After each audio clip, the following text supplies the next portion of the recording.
अभी तक ले तू गैलू ना? हाँ? जिसके लिए मैं अपना सब कुछ छोड़ के आई हूँ, अगर उसी को छोड़ दूंगी तो मेरी तो जान ही निकल जाएगी। अगर तू यहाँ से ना जेबू ना तो हमार जान निकल जाए। का तू बगधुन कैले बाड़े रे पगला?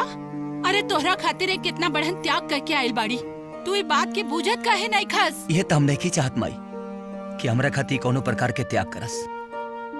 कैसे कि एगो सुपरस्टार हीरोइन है, बेहतरीन कलाकार है, और कलाकार के खुशी प्रसिद्धि से मिलेला, और हम इनकर खुशी छीना लेके चाहत, स्वार्थी बनल लेके चाहत माई। जहाँ प्यार होला ना बेटा, वहाँ स्वार्थ के कोनो निशान तक ना होला।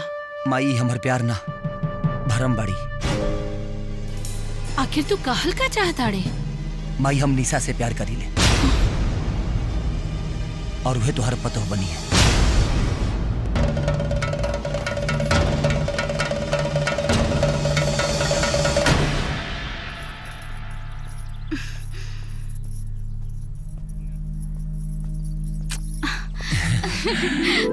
हाँ, हम तो समझत रानी तू हमके भुला गए लोग पर ऐसा नहीं खे। तहरा मन में कहीं न कहीं हम जरूर बानी। बतावा काहे बोलेले बड़ा? ई तोहफा कबूल करा, एमे हमर दस्तानी मोहब्बत बा, पढ़ लिया। और हाँ, उम्मीद बा कि तू हमके जरूर अपना लेबू।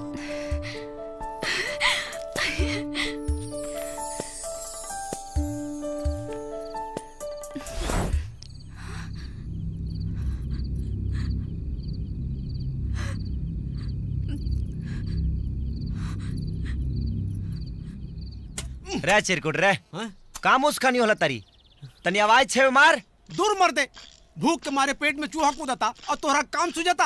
अरे लेकर जान मर बका यार। अरे अभी बर्दाश्त के गोली खो, तब तक ले माई खाना लेके आ जाए। माई ना भौजाई लेके आवा ताड़ी, ओने देखा। हाँ? प्रेम से बोलो भैया भौजी की जय। देखा था हम और मेहरारू जैसे लागत बाड़ी ना। मैडम जी, लागे में और होखे में बड़ा अंतर होला।